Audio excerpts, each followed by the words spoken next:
أهلا بيكم. بيقولوا في علم النفس أسهل طريقة تخلي إنسان يعمل اللي أنت عايزه إنك تطلب منه ما يعملوش. غريبة مش كده؟ بس جرب تفتكر آخر مرة حد قالك فيها سيبك من الموضوع ده مش بتاعك. إيه اللي حصل جواك؟ حسيت إنك عايز تعمله أكتر ولا لأ؟ طيب ليه لما حد بيقولك إنك مش هتقدر تحس فجأة إنك لازم تقدر؟ وليه لما حد يسيب لك الاختيار تحس إنك اتحصرت أكتر من لو كان أجبرك؟ الموضوع مش عناد ولا ذكاء ولا قوة شخصية، ده زرار لو اتداس عليه صح يخلي أي حد يختار اللي أنت عايزه وهو فاكر إنه حر. والحيلة دي مش بس في التربية ولا العلاقات ولا الشغل، دي اتعملت من أكتر من 250 سنة عشان تحول عدو شرس لصديق وفي وبحركة واحدة بس.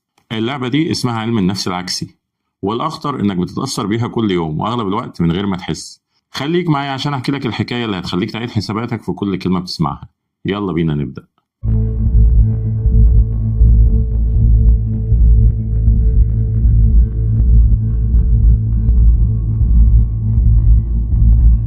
النهارده هنكتشف سر بيستخدمه أذكى الناس في العالم عشان يخلوك تعمل اللي هم عايزينه وأنت فاكر إن أنت اللي اخترت، وهو علم النفس العكسي. بس قبل ما نبدأ ما تنسوش لايك شير سبسكرايب وفعلوا زر الجرس عشان دايما يوصلكم كل جديد. عشان نعرف إيه هو علم النفس العكسي تعال نحكي حكاية حصلت من 250 سنة لواحد من أذكى الرجال في التاريخ. استخدم الحيلة دي وحول ألد أعدائه لأقرب أصدقائه وبحركة واحدة بسيطة.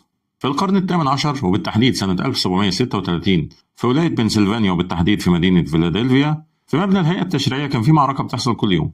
بنجامين فرانكلين الراجل اللي هيبقى بعد كده واحد من الآباء المؤسسين لأمريكا كان في مواجهة صعبة في حياته المهنية، مش مواجهة بالسلاح ولا بالعنف لكن مواجهة أخطر بكتير، مواجهة نفسية مع عدو بيكرهه بشدة ومستعد يدمر كل مشاريعه. الراجل ده كان عضو تاني في الهيئة التشريعية، واحد من أغنى وأقوى الرجال في المدينة، محترم من الجميع ومؤثر جدا في القرارات السياسية. المشكلة إن الراجل ده من غير سبب واضح كان بيكره بنجامين فرانكلين بشكل شخص عميق.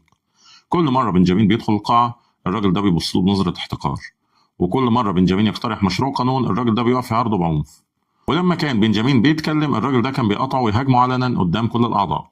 الموقف وصل إنه كان بيشوه سمعة بنجامين في المدينة وبيحرض الأعضاء التانيين ضده. يعني باختصار كان بيحاول بكل الطرق يفشل أي حاجة بنجامين بيحاول يعملها. بنجامين فرانكلين الراجل العبقري اللي اخترع مناعة الصواعق وأسس أول مكتبة عامة في أمريكا وكان كاتب ومفكر وسياسي لامع، لقى نفسه قدام معضلة. إزاي يتعامل مع عدو زي ده؟ جرب كل الطرق التقليدية، حاول يجامله في الجلسات والراجل رفض وزود العداوة، يبعت له هدايا صغيرة الراجل يرجعها له، حاول يعتذر عن أي حاجة ممكن يكون غلطها الراجل برضه استمر في الهجوم. وبالمواجهة المباشرة والكلام الصريح الموقف بقى أسوأ. كل محاولة كانت بتزود العداوة بينهم. فقرر يعمل حركة ذكية جدا.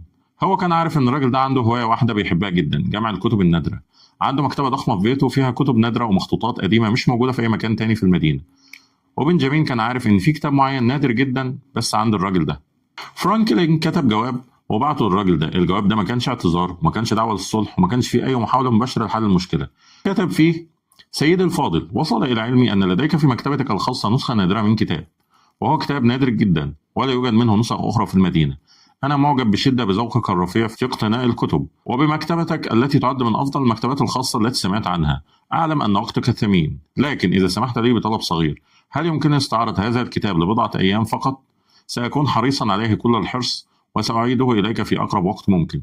سأكون ممتنا جدا لهذا المعروف مع خالص احترامي وتقديري. الراجل لما وصل الجواب قعد يفكر في الأول، كان شاكك، فكر إن دي ممكن تكون خدعة أو مكيدة، بس الجواب كان مكتوب بإخلاص واضح وما فيهوش أي طلب تاني غير الكتاب وبس. ومع إن الراجل كان بيكره بنجامين إلا إنه كان متعلم ومثقف وبيفخر بمكتبته جدا، ولما حد بيمدح حاجة أنت فخور بيها بيصعب عليك إنك ترفض. فالراجل وبعد تفكير قرر يوافق، راح لمكتبته وطلع الكتاب النادر من بعته لبنجامين فرانكلين. بنجامين استلم الكتاب، قرأه بتمعن، وبعد أسبوع بالظبط رجع الكتاب للراجل ومعاه جواب تاني. الجواب كان جواب شكر مكتوب بحرارة وامتنان حقيقي. تفتكروا إيه اللي حصل بعد كده؟ الراجل ده اللي كان بيهاجم بنجامين في كل جلسة دخل القاعة، شاف بنجامين واقف وراح لحد عنده وسلم عليه. سلام حر، مش مجرد سلام بروتوكولي، سلام فيه احترام حقيقي. وقال له بصوت عالي قدام كل الأعضاء: صباح الخير يا سيد فرانكلين، أتمنى تكون بخير. وبعدها في نفس الجلسة لما بنجامين قدم اقتراح الراجل ده ما عرضوش، بالعكس استمع باهتمام، وفي نهاية الجلسة وقف وأيد الاقتراح. مع مرور الوقت العلاقة بين بنجامين والراجل ده اتحسنت أكتر وأكتر، وبقوا يتكلموا مع بعض بعد الجلسات، بقوا يتناقشوا في أفكار ومشاريع، وبقوا يتبادلوا الكتب والمراجع. ومع الوقت الراجل اللي كان من ألد أعداء بنجامين فرانكلين بقى واحد من أقرب أصدقائه وأكبر داعميه في الهيئة التشريعية. كل ده حصل بسبب كتاب واحد وطلب صغير معروف بسيط، حركة عكسية واحدة. في سيرته الذاتية بنجامين فرانكلين كتب جملة بتلخص الموقف ده كله: إن الشخص الذي أسدى إليك معروفا يكون أكثر استعدادا لفعل معروف آخر لك أكثر من الشخص الذي أسديته معروفا. الجملة دي اللي بنجامين فرانكلين كتبها من تجربة شخصية حقيقية بقت بعد كده واحدة من أهم المبادئ في علم النفس الاجتماعي، واتسمت باسمه بنجامين فرانكلين إفكت أو تأثير بنجامين فرانكلين. ودلوقتي خلونا نحلل القصة دي من منظور علم النفس، وليه الخطة دي نجحت. أول نظرية معانا هي نظرية التنافر المعرفي، ودي اكتشفها عالم النفس الأمريكي ليون فيستنجر سنة 1957، يعني بعد بنجامين فرانكلين بأكتر من 200 سنة. فيستنجر لاحظ إن الإنسان لما يكون عنده تناقض بين معتقداته وأفعاله ده بيسبب له ألم نفسي شديد اسمه التنافر المعرفي، ودماغه بتحاول تحل التناقض ده بأي طريقة حتى لو كانت غير منطقية. يعني إيه بالظبط؟ تعال نشوف إيه اللي حصل في دماغ عدو بنجامين. الراجل ده كان عنده معتقد واضح وثابت إنه بيكره بنجامين فرانكلين، مش بيحبه ومش بيحترمه. ده كان معتقد ثابت، لكن لما الراجل ده عمل معروف لبنجامين وهو إعارة الكتاب، ده كان سلوك بيتناقض تماما مع المعتقد ده. دماغه هنا وقفت تقول له: انت عملت معروف للراجل ده، طيب انت مش بتكرهه؟ ليه تعمل له معروف لو انت كارهه؟ هنا حصل التنافر المعرفي، التناقض بين المعتقد اللي هو انا كارهه والسلوك انا عملت له معروف. وده خلق ألم نفسي في دماغ الراجل، والدماغ البشري بيكره الألم النفسي فبتحاول تحله بسرعة، وعنده خيارين: إما يغير السلوك يعني يرجع في المعروف، وده مستحيل لأن المعروف حصل فعلا، يا إما يغير المعتقد. فالحل الوحيد اللي دماغه لقيته: يمكن أنا مش كارهه قوي، يمكن هو مش وحش زي ما كنت فاكر، يمكن هو يستاهل المعروف ده. وبكده الدماغ حلت التنافر المعرفي عن طريق إنها غيرت المعتقد ده عشان يتماشى مع السلوك. تاني نظرية هي تأثير بنجامين فرانكلين. النظرية دي دلوقتي معروفة رسميا في علم النفس الاجتماعي واتسمت باسمه تكريما له.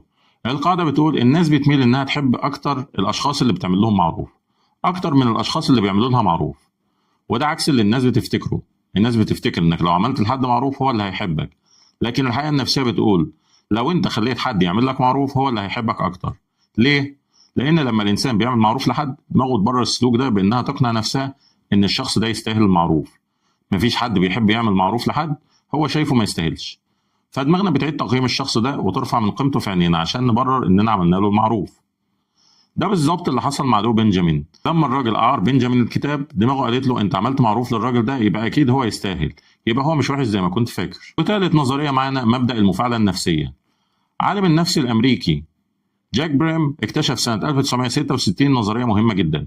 النظريه بتقول لما الانسان يحس ان حريته في الاختيار مهدده بيعمل رد فعل عكسي ويقاوم الضغط ده بشراسه. يعني لو حد حاول يفرض عليك حاجه او يضغط عليك تعمل حاجه معينه، انت تلقائيا هترفض حتى لو الحاجه دي في مصلحتك، بس عشان تثبت انك حر ومحدش يقدر يجبرك. بنجامين فرانكلين كان عبقري لانه ما حاولش يفرض اي حاجه على عدوه، ما قالوش لازم نتصالح، ما قالوش انت غلطان وانا صح. كل الجمل دي كانت هتثير المفاعله النفسيه عند الراجل وكان هيرفض تلقائيا. بدل كده بنجامين عمل العكس تماما، طلب معروف صغير، معروف الراجل حر انه يوافق عليه او يرفضه، مفيش ضغط، مفيش اجبار، مفيش تهديد للحريه. فالراجل حس انه في موقع القوه وان هو اللي اختار بحريته انه يساعد، وده خلاه يقبل. اما رابع نظريه فهي الاستثمار التدريجي او تقنيه القدم في الباب. عالم النفس الاجتماعي جوناثان فريدمان وزميله ستانلي فريدمان عملوا تجربه شهيره سنه 1966. لقوا ان انت لو طلبت من حد طلب صغير جدا ووافق، بعد كده لو طلبت منه طلب اكبر احتمال موافقته بيكون اعلى بكتير من لو كنت طلبت الطلب الكبير من الاول. ليه؟ لان الانسان لما بيوافق على طلب صغير دماغه بتبدأ تشوف نفسها كشخص بيساعد الشخص التاني، وبيبقى من الصعب نفسيا انه يرفض طلبات اكبر بعد كده لان ده هيتعارض مع الصورة الذهنية اللي كونها عن نفسه. بنجامين ما طلبش طلب كبير زي يكون صديقي او دعمني في الهيئة، هو طلب معروف صغير جدا انه يستعير كتاب لايام، وبعد ما الراجل وافق على الطلب الصغير ده بقى اسهل نفسيا بكتير انه يوافق على حاجات اكبر بعد كده زي تحسين العلاقة والصداقة والدعم. وخامس نظرية هي مبدأ المعاملة بالمثل. عالم النفس الاجتماعي الشهير روبرت سيالديني في كتابه التأثير سيكولوجية الإقناع اعتبر مبدأ المعاملة بالمثل واحد من أقوى المبادئ النفسية اللي بتحكم السلوك البشري. المبدأ بيقول لما حد يعمل لك معروف أنت بتحس إنك مدين له وبتحس بضغط نفسي إنك ترد الجميل. بنجامين فرانكلين كان ذكي جدا لأنه عكس المعادلة. بدل ما هو يعمل معروف للراجل وكده الراجل يحس إنه مدين له ويمكن يزعل أو يحس بالضعف، بنجامين خلى الراجل هو اللي يعمل المعروف، وبكده الراجل يحس إنه استثمر في العلاقة دي وإن بنجامين دلوقتي مدين له، وده خلاه يقرب من بنجامين ويشوفه بعين أحسن. النظرية السادسة والأخيرة نظرية الإدراك الذاتي. عالم النفس الأمريكي دارل بيم قال سنة 1972 إن إحنا كبشر مش عارفين دايما مشاعرنا الحقيقية. كتير مننا بنفهم مشاعرنا من خلال مراقبة تصرفاتنا، يعني بنقول لنفسنا أنا عملت كذا يبقى أكيد أنا حاسس بكذا، عدو بنجامين بص على نفسه وهو بيعمل معروف لبنجامين، فقال لنفسه انا عملت معروف للراجل ده، طيب انا ما كنتش هعمل معروف لحد انا كارهه، يبقى اكيد انا مش كارهه قوي. يبقى مشاعر اتجاهه مش سلبيه بالدرجه دي. السلوك جه الاول والمشاعر اتغيرت بعدين عشان تتماشى مع السلوك. القصه دي مش بس قصه تاريخيه طريفه، دي درس عميق في علم النفس الانساني. بنجامين فرانكلين بذكاء نادر فهم حقيقه نفسيه عميقه. محاوله اقناع الناس او الضغط عليهم او حتى عمل معروف ليهم مش دايما الطريقه الانجح لكسبهم. الطريقة الأقوى والأكثر تأثيرا والأعمق نفسيا هي إنك تخليهم هم يقنعوا نفسهم، إنك تخلق موقف يخليهم يختاروا بحريتهم إنهم يساعدوك. ولما يساعدوك دماغهم بتبدأ تبرر السلوك ده بإنها تغير نظرتها ليك، لأن محدش بيحب يحس إنه عمل حاجة غبية أو بلا معنى. فلو أنا عملت معروف لحد، دماغي بتقنع نفسها إن الشخص ده يستاهل، وبكده بتتغير مشاعر اتجاهه من غير ما أحس. القاعدة الذهبية من القصة دي: لو عايز حد يحبك ما تعملوش معروف، اطلب منه هو يعمل لك معروف. ليه الطريقة دي شغالة؟ لأنها بتخلي الشخص يحس إنه في موقع قوة، بتحترم حريته في الاختيار، بتخليه يستثمر فيك، وبتخلق تنافر معرفي بيجبره يعيد تقييمك، وبتفتح باب صغير بيوسع لوحده بعد كده. لكن في تحذير أخلاقي مهم لازم نقوله هنا: علم النفس العكسي سلاح قوي جدا، وزي أي سلاح ممكن يستخدم للخير أو للشر. ممكن تستخدمه لبناء علاقات صحية، لحل النزاعات، لتربية أطفالك بطريقة صحية تحترم استقلاليتهم، لكن ممكن كمان يستخدم للتلاعب، للاستغلال والسيطرة على الناس بطريقة غير أخلاقية. الفرق بين الحكمة والتلاعب هو النية. الحكمة هي إنك تفهم نفسية البشر عشان تتواصل معهم أفضل وتبني علاقات صحية. أما التلاعب هو إنك تستغل نفسية البشر عشان تستعبدهم لمصلحتك الشخصية من غير ما تهتم بمصلحتهم. الدرس الأعمق من قصة بنجامين فرانكلين هو أقوى طريقة تكسب عدو هي إنك تخليه يعمل لك معروف، لأن في اللحظة دي هو اللي هيقنع نفسه إنك تستاهل، وهو اللي هيغير رأيه فيك، وهو اللي هيحس إنه استثمر فيك، ومحدش بيكره استثماره. الخلاصة في سطر واحد: لو عايز تغير رأي حد فيك ما تحاولش تقنعه، خليه هو يقنع نفسه. وفي النهاية افتكر دايما فهمك لنفسك هو أول خطوة للتغيير، والوعي هو مفتاحك لكل خطوة جديدة.